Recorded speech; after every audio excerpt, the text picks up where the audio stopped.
Good morning, BHS. I'm Kennedy. I'm Kyrie. And these are your morning announcements. Here's the Pledge of Allegiance. May everyone please stand for the Pledge of Allegiance. I pledge allegiance to the flag of the United States of America and to the republic for which it stands, one nation, under God, indivisible, with liberty and justice for all. The Key Club meeting will be held on Tuesday, October 11th at 2:35 in room 206. We will be discussing our October volunteer focus.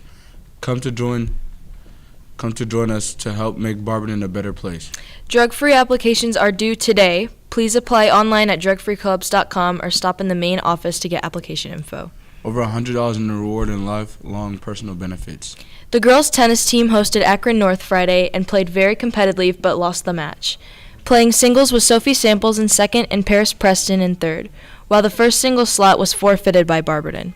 Great playing by first and second doubles teams of Haley Reiner and Taya Graham went to a third set tiebreaker in Haley Tinney and Nicole Williams.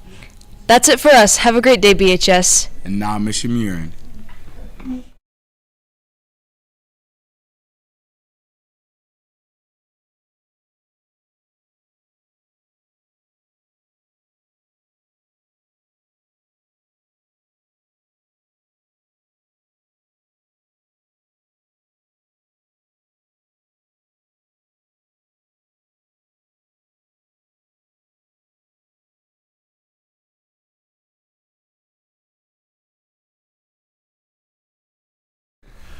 Okay, good morning. Waiting for Xavier to get up here too. Hey, don't forget, if you've enlisted into the military, let me know. We're going to start getting your name up there on that the pathway bulletin board. Don't forget, we have the birdie bags, that slight alter, like if you need something, we have more of a pantry type set. So if you need that, let us know. Students that are in early college, sorry to announce this, but Friday morning you will have class at 7:20. I will be here to let you in. Come to the front doors.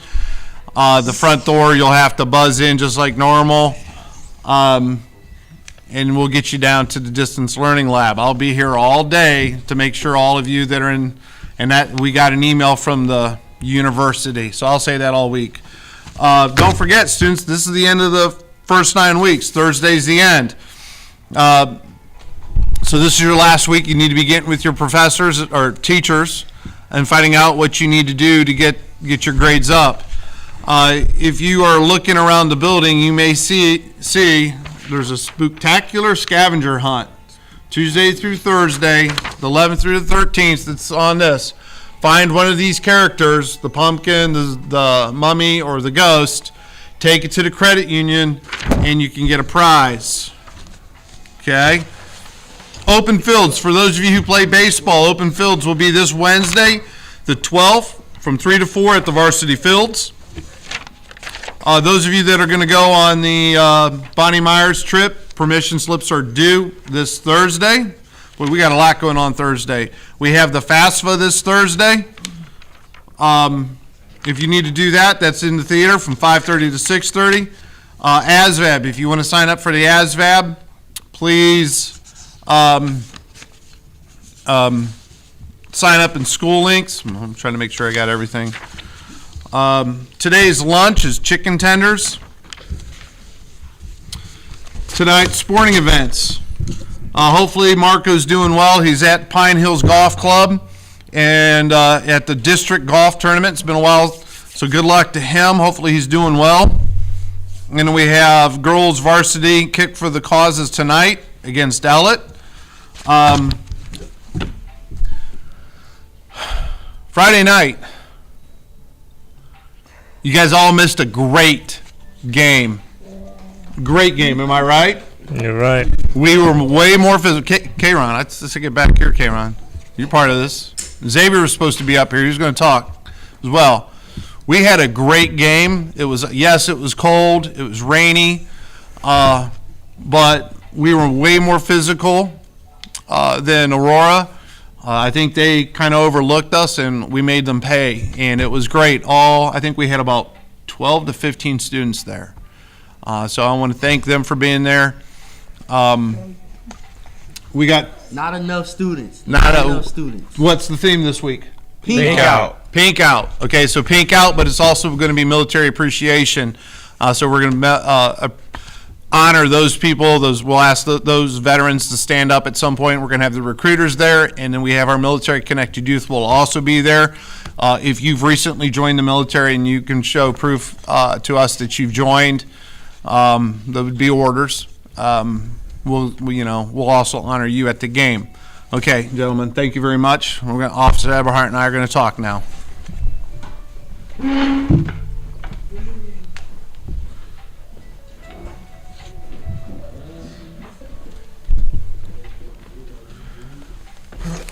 Ms. Wazlowski, could you go cover Ms. Skelton so she can get to her TBT? Okay. So we're going to talk about ALICE procedures today. First off, just a quick reminder. I'm sure many of you have heard about Toledo Friday night. This is why we have no backpacks at games. If we see you with a backpack, it's going to be taken away from you, or we're not even going to let you in the stadium. So there are no backpacks at games. As I said earlier, this Thursday we're going to be conducting our ALICE active shooter drill, and we have to, by law, do this some sort of school emergency drill like this at this level every year. Barberton has always been at the forefront of this. We've been doing this probably 1 to 2 years longer than just about anyone else in the area. We may have been one of the first schools, if not the first school in Ohio, to conduct the drill that we have, and that was probably 10, 11 years ago.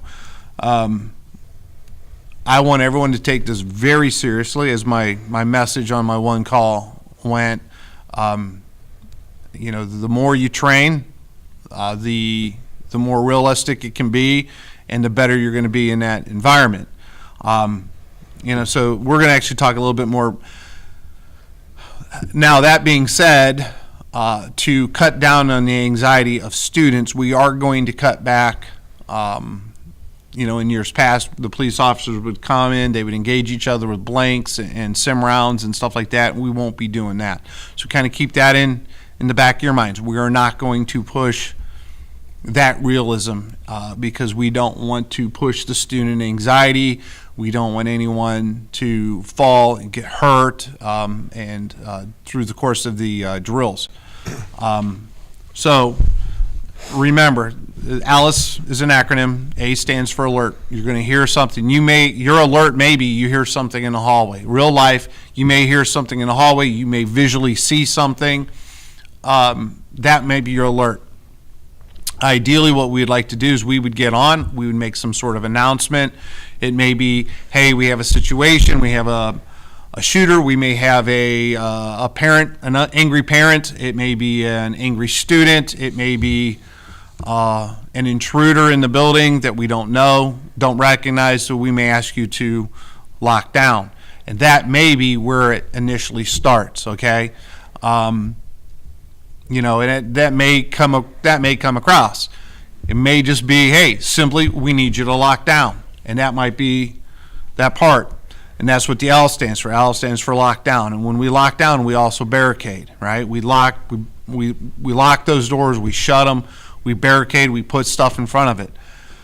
I don't want you to destroy school property, but I want you to seriously barricade those doors, okay? Like you would in real life, okay? I want you guys to think about that. The I stands for inform. That means one of those things that we're going to continue to do is inform you of, if we can, hey, this is what's going on. You may have to listen carefully to the announcements. Here's what we're doing. Hey, this person is in this part of the building now. This person is in this part of the building now. And we'll go through that process. The C for ALICE stands for counter. Let's be honest, if something were to happen in the commons during the middle of the lunch, not a whole lot of time. You might be that person, that threat may be between you and your exit, the closest exit. And it may be a thing of just simply throwing something at them to make them distracted. It's hard to shoot and actively engage someone when something's being thrown at your face. The E for Alice stands for evacuate and evade and get out of the building. A couple things to remember. Do not run to your cars and drive off in your cars. And this is, once again, this is real life. The reason you don't want to do that is because you have every police officer probably in Barberton, Norton, every sheriff's deputy around is going to be flying in here. We don't need accidents. You just kind of keep that in the back of your mind, is that they're flying in here, and they're not necessarily looking for other cars. When you run out of the building, you want to run out with your hands up, running out so they can see your hands so they know you're not the threat. You also want to make sure, you want to get out. Now, we have a couple safe, we call them evacuation sites. We have 3 evacuation sites. We're going to add a 4th one. We're going to add Decker Park as one of our evacuation sites. But we have the First Baptist Church up top of the hill. We have our bus garage, and it's on, so you know that church is on Harvard. So you just run out, go up Norton Avenue, Harvard, take a left, run back north a block, and there's that church. It's right there by where the old elementary it was tore down. That's one of our evacuation sites. The bus garage, Big Mike's across the street, Big Mike's Automotive right across the street, and then obviously Decker. Now, you head to one of those based off of the door you exit. In the past, let's say there's a threat down in the tech wing. Would you try to run out of one of the tech wing doors? No, you wouldn't. You'd really think twice about that. No, you would evacuate on the north side of the building, maybe the west side of the building, or northeast side of the building. So it means you're probably going to the church, or you're going to go to the bus garage. You might not even go out the front doors, because if that kid's right there in the tech wing, they could step right outside the door, and they would see you all running across the street, which makes you a target. And that's the whole idea behind this. I hate the fact that we have to have these conversations, and today, it's not right. You should be allowed to come to school and not have to deal with this. But that's today's life. Officer Eberhardt and I were talking. We've always talked about this. These I don't want to say procedures and skills. I don't really call them skills, but these procedures can work anywhere. You want to go back, maybe it's almost 20 years now, but 20 years ago there was a shooting at a movie theater, very similar. Evacuate, counter, get out, the same type of thing. You've seen concert. There was that country music out in concert out in Vegas and stuff like that. There was last year, it was outside of a Major League Baseball game. So a lot of this stuff can be used not just in a school, but anywhere. There was the grocery store over the summer and the mall over the summer. So those same type of things, that was that mall out in Indiana where that active shooter was at. So kind of keep this in mind, that this is stuff that we're going to, we want you guys, we're going to run through these procedures because you need to understand this. Now, this year we are taking it a little bit longer because in years past we'd go up to the point where the threat was neutralized, and then we'd stop and bring everyone back in, and we'd look at you and go, okay, what decision did you make and why? Okay, very good. Because all about this, the whole idea of Alice or I think Ohio, I can't remember what Ohio State calls it, but they have one. They call it fight or flight. There's a couple other ones. There's different. And the whole idea is to get away from any threat, lock down and barricade. Remember, if you barricade and you lock down in a room, you don't all huddle in one corner, because anyone can point to a corner without even really trying. You can, close your eyes and you can point to a corner. It's all those type of things that we want to make sure that everyone's taken care of. This year, we're going to go a little bit further, though, because, based off of lessons that we saw at Uvalde, we want to see how and Officer Hebart can talk more about it, the police officers, they want to see, okay, how are they going to now get into classrooms? How are they going to have to escort students down to a safe location? How are they going to go through this? So part of this just isn't for us, it's also for the Barberton Police Department, who we partner with, to make sure that they know how to best handle a situation in our own schools. You got anything you want to? Yeah, just a couple of things on the counter deal that Mr. Murin was talking about. If you're in your classroom and you and your teacher have decided to barricade, make sure there's plenty of things you can use in the classroom to counter. Grab something that you can use as a weapon, because let's face it, the statistics show that if the person with the gun comes into your classroom, he's probably going to start shooting. So, you guys are old enough, you attack him. Nobody's going to fault you if you attack him or throw stuff at him, or, there's a lot of things in the classroom you guys could use as a weapon. So when you counter, if you have to counter, God forbid we're in that situation, you spread out in the classroom. If he comes into the class, you take it to him, because if not, he's probably going to take it to you. So that's the important thing with counter. Obviously, we want you to get out. If you hear over the PA that there's a guy with a gun in the tech wing, there's no reason why the commons or anybody in gym class should not be evacuating the building. Okay, for those of you guys, I know like sometimes we have people with SIGM and yearbook doing stuff in the hallway where you might not have a teacher with you. You guys use your judgment. If you hear shooting coming from somewhere in the building, go away from the shooting and run out of the building and get out to one of the safe locations, because we want you to leave if you can get out of the building.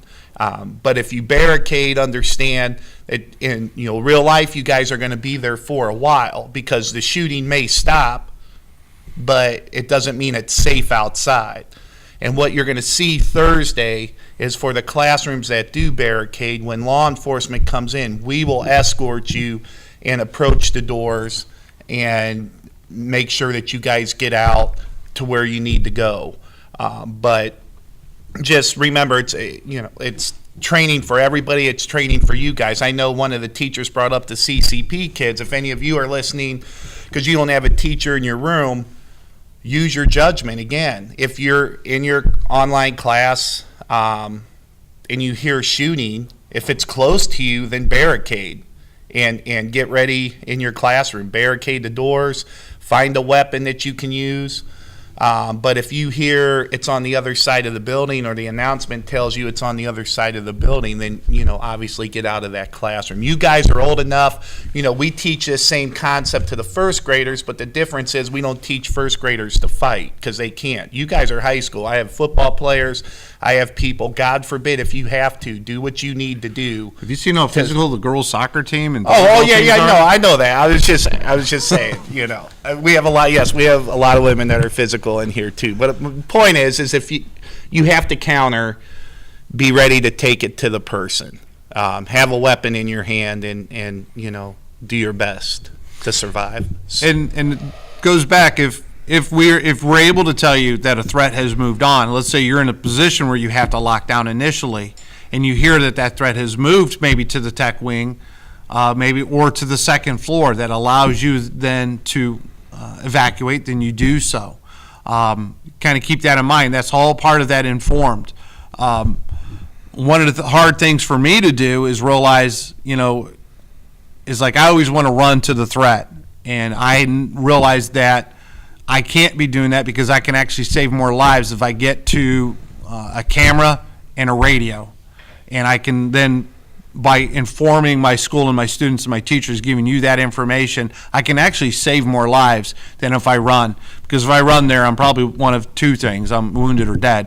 But if I can get to my office or one of the offices that have the camera set up, then we know I can put out information. I can do all that other stuff. So kind of keep that in mind. Some of the things we're going to do if we evacuate. So we have people at the evacuation sites. We're going to have people at the evacuation sites that'll kind of monitor and make sure you're safe.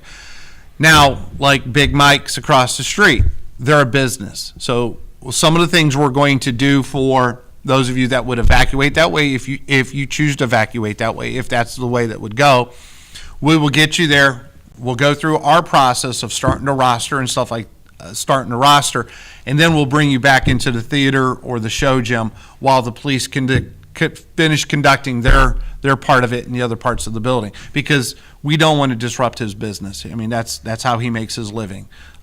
Same thing with the church, Decker Park, and other stuff. We want to get you guys back in to be ready. Couple other things about that. Our process, you're going to see teachers. So when you're at those locations, what we need you to do is get with your teacher, because teachers are going to go start through the process of making sure they write down every kid that's at those locations, because we want to make sure that if your parents are calling later on, hey, where's Noah DeHart? Well, we know he was here at this location. We know he was safe. He snuck out with someone else, but we want to be able to make sure that we have a roster. We know he was here. We know he's safe. Does that make sense? We want to make sure that parents, like when they call, okay, we can hook Noah up with his mom and dad or whoever comes down. Because what will end up happening is those 4 evacuation sites, what eventually happens is we take you from there by bus. We have 2 locations, and I'm not going to say where those locations are, but we'll take you to 2 locations that we go through what's called a reunification process. The reunification process is a very long process. It's where your parents would actually come to this location. They go, okay, here's my proof that I am K-Ron's parent, and then we pull K-Ron from the group, pull them, hook them up. We also, at that point, we'll also offer, some like, hey, we have Red Oak, we have Child Guidance, we have Victims Advocate System. We'll have a bunch of different people there, and then we make sure that they're able to leave without the media in your face at that whole time. So we have this whole process. Now, later in the year, we're actually going to run a reunification drill. To do this all, like, let's be honest. I'm going to be honest with you. For us to do an Alice drill through the whole reunification process, we're talking hours. It's not something that's real quick. We're talking the whole process in a real life situation would take hours.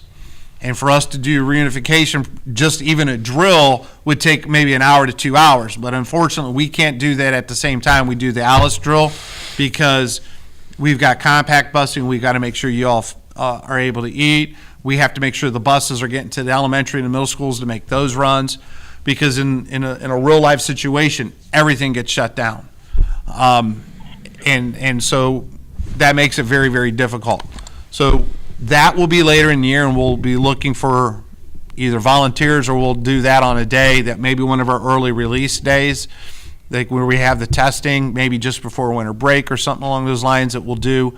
Because like you'll take your tests, you'll take your finals, your semester finals, and then they'll say, okay, well, let's do a reunification process at the end. That on those days we would come up with an alternative schedule. We'll go through that process, and then maybe we can come up with, like, I don't know, I'd have to talk to make sure maybe we can, if you are part of that, maybe give you some volunteer hours or something along those lines. But please understand, it's a very long process. It's not something that's going to be quick. You're only going to see maybe the first half of it. So once again, when you get to those evacuation sites, the bus garage, the church, Decker Park, or Big Mike's, find your teacher. Stay with your teacher. If you can't find your teacher, go to the nearest teacher and say, hey, I'm in Mr. Grimsley's class. I don't know where Mr. Grimsley is. I'm so-and-so. And then that way they'll take attendance, because we do have different apps on our phones where we can say, hey, don't worry, I have Noah, Asim, and Stefan here in my class. So don't worry. And that way Mr. Grimsley would then say, okay, well, I don't have to worry about those 3, because they're already accounted for with Miss Wagner, per se. So kind of keep that in mind. And I hope I've answered any questions you guys may have. If you do have questions, you're a little concerned, please come up and see me when I'm in the halls at lunchtime. We are setting up something for our staff tomorrow after school at 3 o'clock for any teacher or substitute that's in the building that's going to be here. It's good knowledge to have. Do you have any last things to add? No. Okay. No, we're good. Okay, and, I wish we didn't have to do these type of drills, but because we're doing this drill this week, we won't do the fire drill tomorrow. Okay?